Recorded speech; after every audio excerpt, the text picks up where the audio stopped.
Beer in Canada feels familiar, harmless, almost cultural. Many people reach for the same brands week after week without a second thought. That comfort is exactly the problem. Behind mass-market lagers are industrial shortcuts, cost-driven brewing decisions, and designs that quietly encourage overconsumption. These beers are not built for freshness, nutrition, or moderation. They are built for volume, shelf life, and speed of drinking. When alcohol is stripped of flavor, character, and warning signs, intake rises without awareness. This video breaks down 8 Canadian beer brands that normalize excess, hide quality decline, and train habits that cost more over time than most drinkers realize. 8. Molson Canadian. Molson Canadian is not just a beer, it is a symbol. It is wrapped in national identity, hockey ads, flags, and familiarity. That image is exactly why it deserves scrutiny. When a product is consumed casually by millions, small compromises scale into mass exposure. Molson Canadian is one of the highest volume beers in the country. That alone changes the risk equation. What might be tolerable occasionally becomes problematic when it is habitual, normalized, and unquestioned. This beer is brewed for consistency, not freshness. It is engineered to taste the same everywhere, every time, regardless of how long it sits in warehouses or on store shelves. That requires heavy processing. Filtration strips out compounds that naturally occur in beer. Pasteurization extends shelf life at the expense of character. The result is a product that survives distribution, not one that reflects quality brewing. What you gain in stability, you lose in integrity. Molson Canadian is also brewed in multiple facilities. That increases oxidation risk. Beer is sensitive to oxygen exposure, which degrades flavor and aroma over time. Industrial brewing minimizes these issues statistically, not individually. A bottle that tastes fine is not proof of freshness. It is proof of processing. You are drinking a product designed to tolerate neglect, not reward care. The alcohol-to-flavor ratio matters more than most people realize. Molson Canadian is thin by design, low bitterness, minimal malt presence, easy drinking. That combination encourages faster consumption. You do not feel full. You do not slow down naturally. You open another without noticing. That is not an accident. It is how mass-market beer maintains volume. This beer does not ask you to think. That is exactly the problem. If Molson hides risk behind familiarity, the next beer is worse because it strips even more substance away while increasing consumption speed. 7. Labatt Blue. Labatt Blue represents industrial brewing taken to its logical extreme. It is designed for maximum distribution, maximum consistency, and maximum volume. Every choice made in its production serves one goal: scale. When beer becomes a logistics product instead of a craft, quality becomes secondary. What matters is how cheaply it can be made, how widely it can be shipped, and how quickly it can be consumed. One of the most important details people overlook is the use of adjunct grains. Labatt Blue relies on corn and rice to reduce costs. These ingredients lighten the body and thin the flavor. That might sound minor, but it has real consequences. Less flavor means less sensory feedback.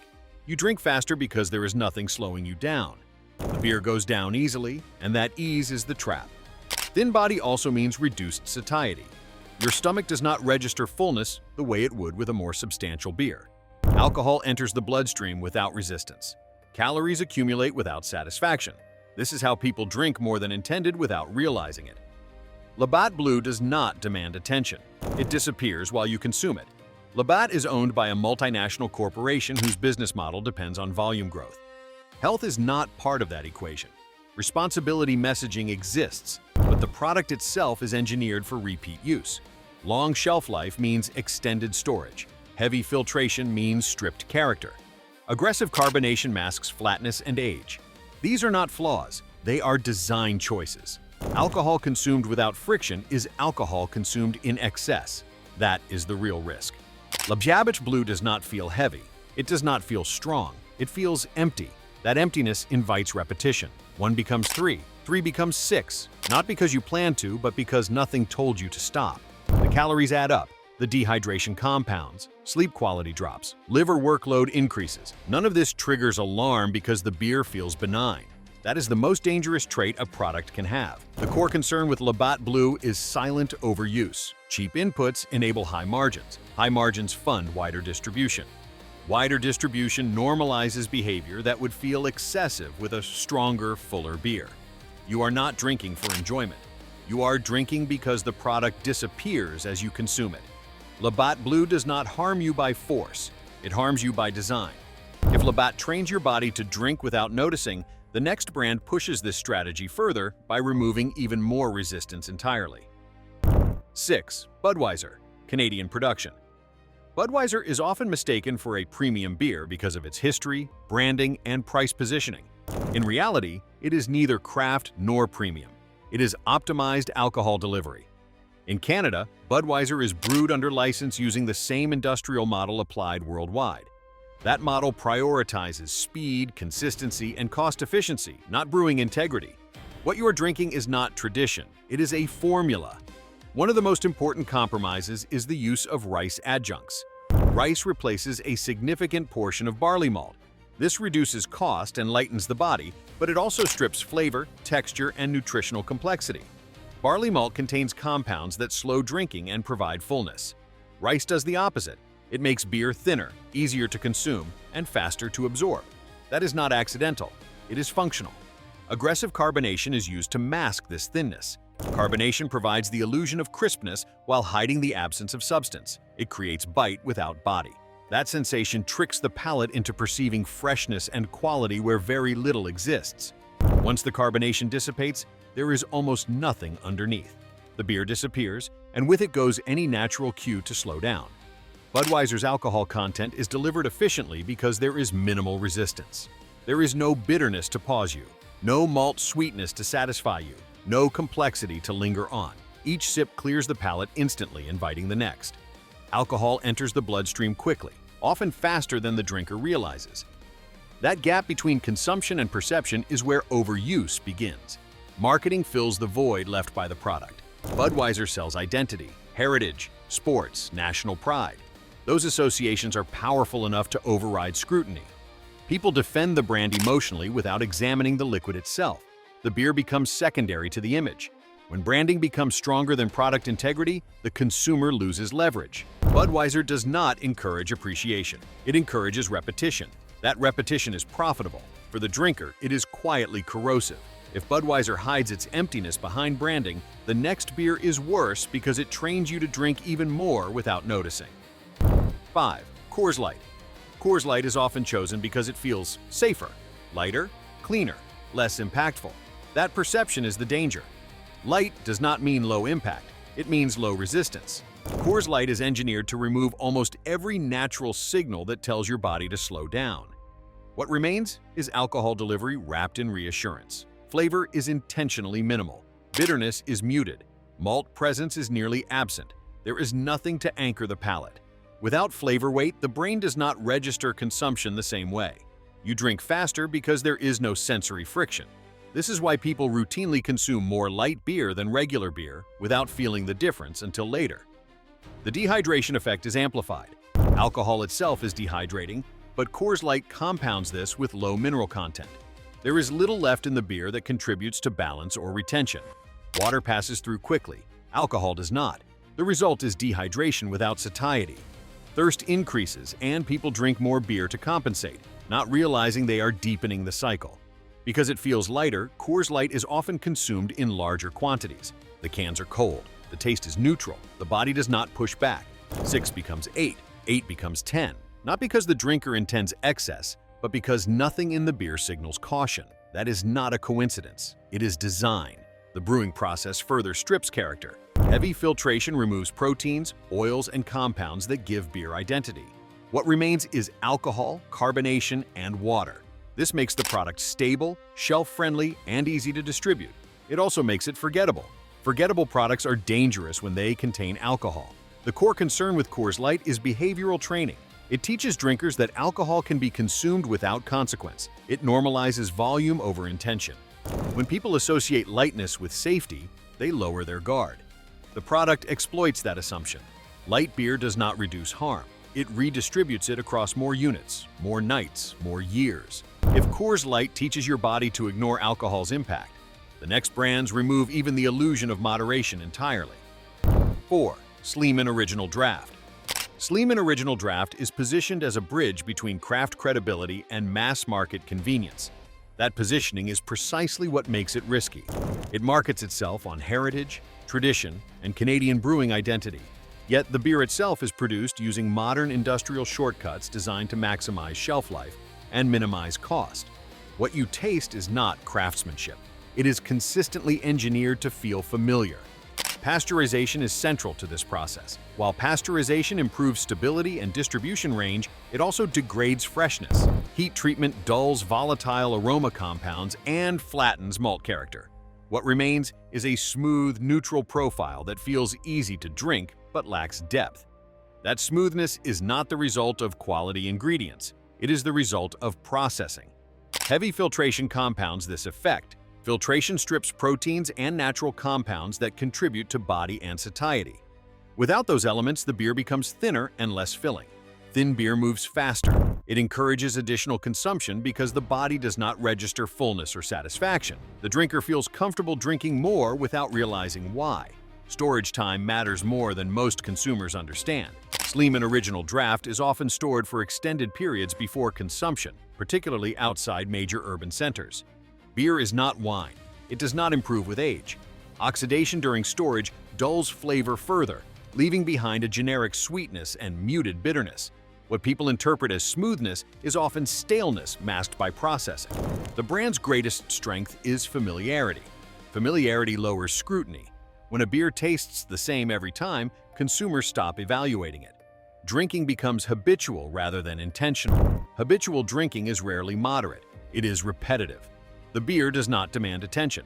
It disappears quickly, and the next one follows without pause. The core concern is not that Sleeman is extreme. It is that it is invisible.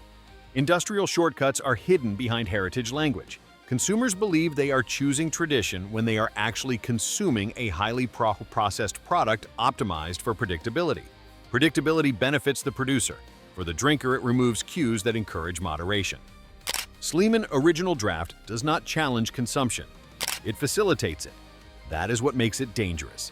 If Sleeman hides industrial shortcuts behind familiarity, the next beer is worse because it combines strength with the same false sense of safety. 3. Moosehead Lager. Moosehead Lager is often defended because it is independent. That independence creates an assumption of care, restraint, and integrity. Independence, however, does not automatically translate to safety. Moosehead operates at mass scale, and its risks come not from neglect, but from how its strength and familiarity interact with consumer behavior. Moosehead is frequently perceived as a stronger, more robust alternative to mainstream lagers. That perception encourages different drinking behavior. Drinkers expect more flavor, more bitterness, more impact. What often follows is faster consumption driven by balance rather than restraint. The bitterness is clean, not challenging. It sharpens the profile without slowing intake. Alcohol perception matters more than alcohol content. When bitterness balances alcohol well, the body does not register strength as clearly. Drinkers underestimate how much they are consuming because the beer does not feel heavy. That gap between perception and reality is where excess develops. People believe they are drinking deliberately when they are not. Despite its independent branding, Moosehead still relies on mass-scale production techniques. Filtration, stabilization, and consistency controls are necessary at its volume. Those techniques reduce variability, but they also reduce natural signals of satiety. The beer remains easy to drink regardless of quantity. Ease is not neutral when alcohol is involved. Ingredient sourcing transparency is limited.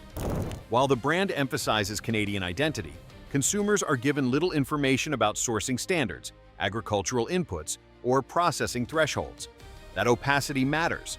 Without transparency, drinkers rely entirely on trust and reputation.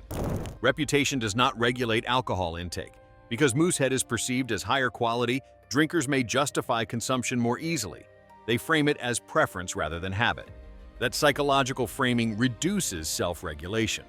When alcohol feels earned or deserved, limits soften. The core concern with Moosehead is not misconduct or deception. It is an underestimation. Strength combined with familiarity creates a blind spot. Drinkers think they understand the beer. That confidence is rarely questioned. Over time, alcohol load accumulates without conscious adjustment. Moosehead does not force excess. It allows it. That distinction matters. Products that allow excess are often more dangerous than those that advertise it. The risk is not immediate. It is gradual. That is why it persists. If Moosehead normalizes stronger drinking through familiarity, the next brands remove even the perception of restraint altogether. 2. Lucky Lager. Lucky Lager sits at the extreme low end of the beer market, and that positioning drives every risk attached to it. The defining feature is price. When beer is cheaper than bottled water in some regions, consumption patterns change immediately. Quantity replaces consideration. Drinking becomes casual, frequent, and unmeasured because the product signals that restraint is unnecessary. Ultra-cheap pricing leaves no room for ingredient investment. Malt bills are minimized, adjuncts dominate, and flavor complexity disappears. What remains is a thin, lightly sweet liquid designed to move quickly. Thin beer does not slow consumption. It removes friction. Each sip requires no attention, no pause, and no evaluation. Speed becomes the default behavior. Minimal flavor also removes sensory warning signs. Rich malt, bitterness, or aroma normally act as cues that trigger awareness. Lucky Lager offers none of these. The drinker does not register fullness or intensity. Alcohol enters the system quietly. When awareness lags behind intake, overconsumption follows without deliberate intent. Because Lucky Lager is often purchased in large quantities, exposure compounds rapidly. 12 packs and when larger formats are common. Bulk purchasing lowers psychological cost per unit. Each additional beer feels insignificant. This framing encourages extended sessions rather than deliberate stopping points. Alcohol calories accumulate silently in this environment. Low-flavor beers do not satisfy hunger or replace food. Drinkers continue eating normally while adding alcohol calories on top. Over time, this pattern stresses metabolic health and weight regulation without obvious signals in the moment. Lucky Lager is rarely chosen intentionally. It is chosen because it is there, affordable, and familiar. Familiarity lowers scrutiny. Affordability removes hesitation. Together, they normalize frequency. What feels like a harmless habit becomes a repeated exposure pattern that escalates quietly. That delay between cause and consequence is why damage accumulates unnoticed, long after habits have solidified and warnings no longer register. By the time concern appears, consumption patterns are already deeply entrenched and resistant to change. For most, if Lucky Lager normalizes excess through price, the next beer removes even minimal resistance by stripping awareness entirely from drinkers. 1. Old Milwaukee. Old Milwaukee represents the final stage of cost-driven beer design. Every element of this product is optimized to disappear. Flavor is minimal, aroma is faint, and body is almost absent.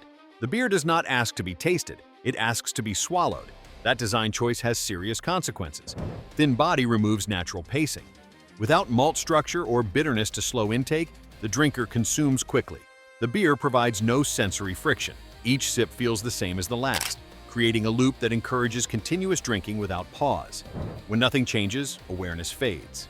Ingredient quality reflects aggressive cost minimization. Lower grade inputs and heavy processing produce a neutral profile that survives transport and storage but offers no freshness cues.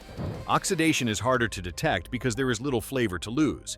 Staleness becomes invisible. This invisibility is dangerous. Flavor normally acts as feedback. When flavor is absent, feedback disappears. Drinkers rely on volume rather than sensation to judge intake. That leads to binge patterns where quantity replaces experience. The beer becomes a delivery system rather than a beverage. The lack of sensory warning signs also masks physical stress. Drinkers do not feel heavy or full. Alcohol enters the bloodstream without clear signals. Dehydration, electrolyte imbalance, and caloric load accumulate quietly. The body pays attention later, often after habits are established. Brand age contributes another layer of risk. Old Milwaukee has existed for decades. Longevity creates trust through familiarity, not through quality. Consumers assume survival equals safety. In reality, survival reflects efficient cost control and market positioning. Because the beer does not challenge the palate, it rarely triggers reflection. There is no moment that prompts the drinker to stop and consider quality or impact. Drinking continues until an external factor intervenes. That is not moderation, it is automation. The core danger of Old Milwaukee is not a single ingredient or process. It is the complete absence of cues that normally regulate drinking. When alcohol arrives without sensation, limits erode. The less you notice the beer, the more space it has to do harm. Over years, this pattern reshapes expectations. Drinkers come to associate beer with numbness rather than enjoyment. That shift increases reliance on quantity for effect. What once felt optional becomes routine. Routine drinking driven by invisibility is difficult to reverse because nothing feels wrong until consequences appear. By then, consumption habits are deeply set and harder to confront honestly later. After these beers, the pattern is clear. Lower awareness and lower quality steadily remove limits until excess feels unavoidable everywhere. Before we proceed further, subscribe, like, and comment why you like this video for a chance to win a new Apple MacBook.